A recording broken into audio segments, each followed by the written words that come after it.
Shalom, shalom, chers téléspectateurs. Nous vous saluons dans le beau et précieux nom de notre Seigneur Jésus-Christ. Paix et grâce sur vous. Amen. Prions. Jésus-Christ de Nazareth, notre Dieu, notre roi, nous te bénissons, nous glorifions ton nom. Nous t'invitons sur ce plateau à prendre le contrôle absolu. Nous te recommandons nos téléspectateurs, bénis-les au cours de cette journée, au nom de Jésus. Amen, amen.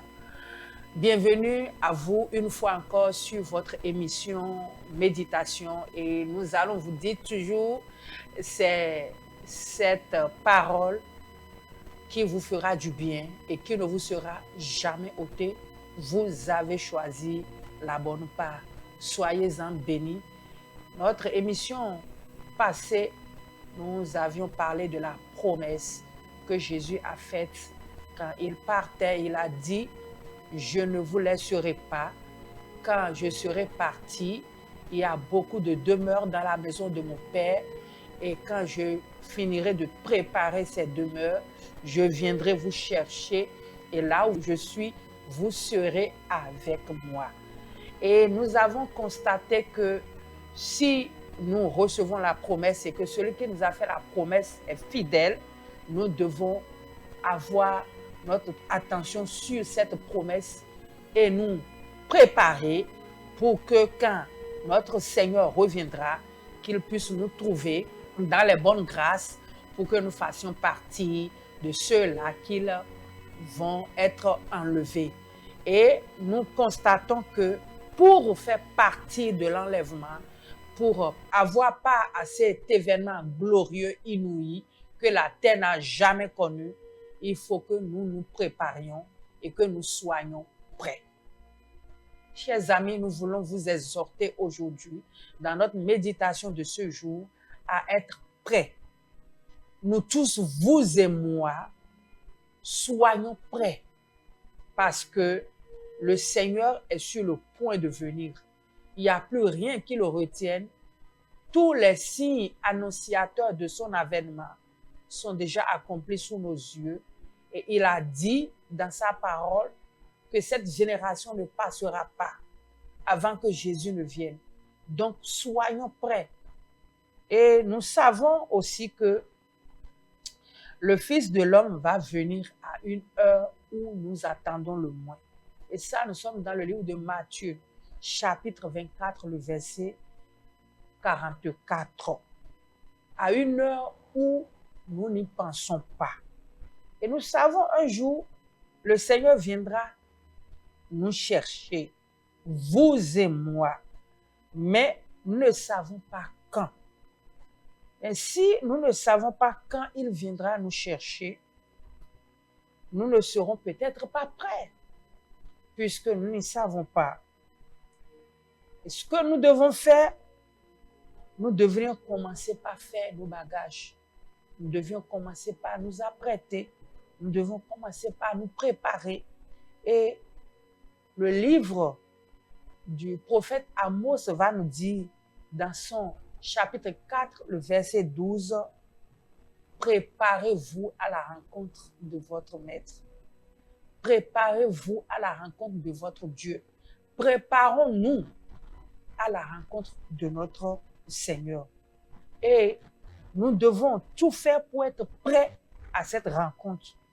Et si le cri de cœur, la sonnette nous dit aujourd'hui d'être prêts, c'est que nous devons faire nos bagages. De quel bagage s'agit-il, chers amis? Nous ne parlons pas de nos bagages physiques, d'aller chercher une valise, de mettre les habits dedans, d'aller chercher notre brosse à dents. Non. Nos bagages spirituels, spirituellement, nous devons être prêts. Nous devons régler nos vies. Nous devons ranger nos vies. Nous devons nous aligner sur la parole de Dieu.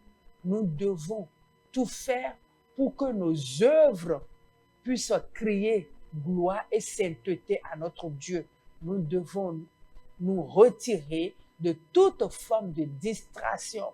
Nous devons nous retirer de toute forme de péché. nous devons mettre de l'ordre dans notre vie spirituelle. C'est de cet bagage il s'agit, chers téléspectateurs, et il faut que nous soyons prêts. Si nous allons dans le livre de Matthieu, chapitre 24, que nous avons annoncé plus haut, et cette fois-ci, nous allons commencer par faire une lecture à partir du verset 36.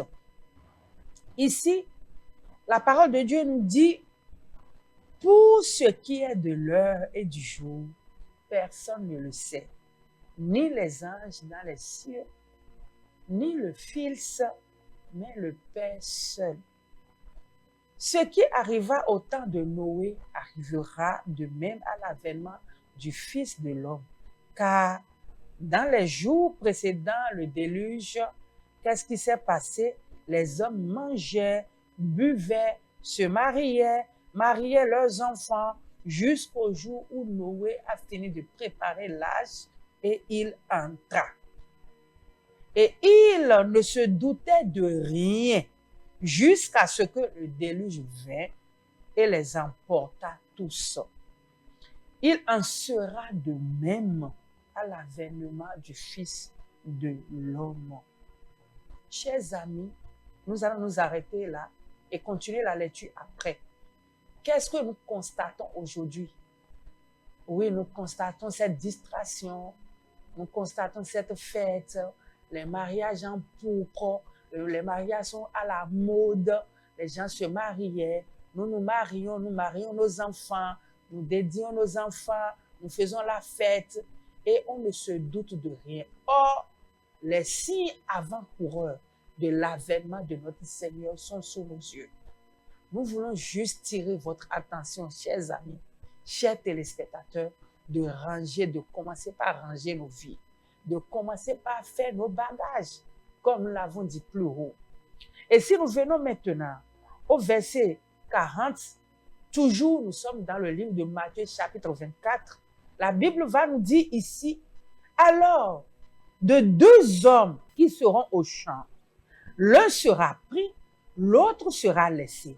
De deux femmes qui moudront à la meule, l'une sera prise, l'autre sera laissée. Veillez donc, puisque vous ne savez pas quel jour le Seigneur viendra. Chers amis, nous devons faire attention. Nous avons l'habitude de dire, le salut est personnel. Le salut est personnel. Si nous voyons que nous avons des amis, nous avons des gens autour de nous qui font obstacle, qui constituent un frein à ce que le Seigneur vienne nous chercher, à ce que nous ne participons pas à cet événement dont nous sommes en train de parler. Chers téléspectateurs, nous devons nous séparer. Car la Bible nous a dit, si un de nos bras devait être un handicap pour nous pour aller au ciel, nous pouvons le couper et aller au ciel avec un bras, que d'y rester. Nous voudrions du haut de ce plateau que vous tirez sagesse, que vous tirez intelligence, que vous tirez bonne note, que vous tirez de quelques versets que nous sommes en train de partager avec vous. C'est des versets que nous connaissons tous déjà, mais qu'avec les péripéties de la vie, les courses de la vie, telles que la société est organisée, où la société nous entraîne à tellement courir pour chercher de l'argent et subvenir à nos besoins fondamentaux, nous perdons de vue ce que la Bible nous dit ici. Et nous voulons vous rappeler encore une fois, c'est pour cela, nous ramenons encore cela sur le plateau pour tirer votre attention à vous dire, si nous courons, ne soyons pas insensés comme les gens qui étaient avec Noé en ce temps. Parce que la Bible dit, c'est ce qui arrivera. Faisons partie de ces quelques personnes qui ont eu la présence d'esprit de rentrer dans l'arche avec Noé. Soyons prêts. Si tout autour de nous sont dans la distraction, nous, à qui la promesse a été faite, soyons vigilants, soyons prêts, soyons aux aguets, soyons très vigilants comme ces vieilles sages qui, ayant pris leur lampe, ont eu d'huile en réserve parce qu'ils ne savent pas ce qui se passera en cours de chemin. Soyons prévoyants, chers amis. Nous devons être prévoyants. Et tel que nous venons de lire, 2 personnes seront dans le même lit et une va partir, l'autre va rester. Donc le salut est personnel. Et vous voyez bien que cela caractérise le comportement des vierges sages. Quand les folles ont demandé de l'huile, elles ont dit non, nous n'en avons pas assez pour vous donner. En ce moment, il n'y a pas de pitié. En ce moment, il n'y a pas de miséricorde. En ce moment, il n'y a pas de partage. C'est sauve qui peut. Chers amis, c'est important ce message. Et nous voulons vous rappeler de revenir à Dieu de tout votre cœur, de ranger vos vies, de faire vos bagages spirituels et d'être prêts à tout moment. Faisons la paix autour de nous. Faisons la paix avec les uns les autres. Ne devons rien à personne si ce n'est que la paix. Réglons les problèmes, les différends que nous avons avec des gens qui sont dans nos alentours. Faisons la paix. Faisons la paix. Réconcilions-nous. Laissons les querelles. Laissons la jalousie. Laissons les murmures. Et faisons la paix. Les disputes, les divisions, la haine, la jalousie et toutes ces choses qui viennent des mauvais esprits pour nous distraire. Laissons cela et rangeons nos vies. Faisons la paix autour de nous. Soyons prêts. Cultivons l'humilité. Effaçons-nous complètement. Abaissons-nous sous la puissante main de notre Dieu pour que Dieu, en son temps, nous élève. Chers amis, chers téléspectateurs, c'est le message que nous avons à partager avec vous dans notre méditation aujourd'hui. Soyons prêts. Le maître est sur le point de venir. Ne soyons pas comme les vierges folles qui n'ont pas été prêtes et la salle de noces a été fermée. Qu'il n'en soit pas ainsi pour nous. C'est pour cela, chers téléspectateurs, nous venons prier pour un téléspectateur qui nous suit en ce moment, qui a les soucis du cœur, qui est accablé et qui a gardé des blessures internes et qui est rongé par l'amertume. Et l'amertume en train de jeter ses tentacules dans sa vie. Oh Père, nous te prions. Et nous te recommandons, ces téléspectateurs, par la puissance de ton Esprit Saint, de libérer ces cœurs au nom de Jésus. Que Satan lâche leur vie maintenant au nom de Jésus. Nous venons prendre l'autorité dans le nom de Jésus et nous venons libérer leur vie sur l'emprise satanique, diabolique. Oh Père, je te prie, Père Papa, communique-leur la paix, la joie que tu nous as promis par le biais de ton esprit. Je prie pour vous que le Saint-Esprit souffle son vent d'amour, de paix, de joie, de gaieté sur votre vie, que vous retrouvez votre quiétude et votre paix intérieure et que vous faisiez la paix avec Dieu et la paix à tous ceux qui sont autour de vous. Restez bénis. Que le Seigneur vous bénisse, qu'il vous garde et que Dieu nous tient debout jusqu'à ce que nous faisons part à cet événement glorieux qu'est l'enlèvement.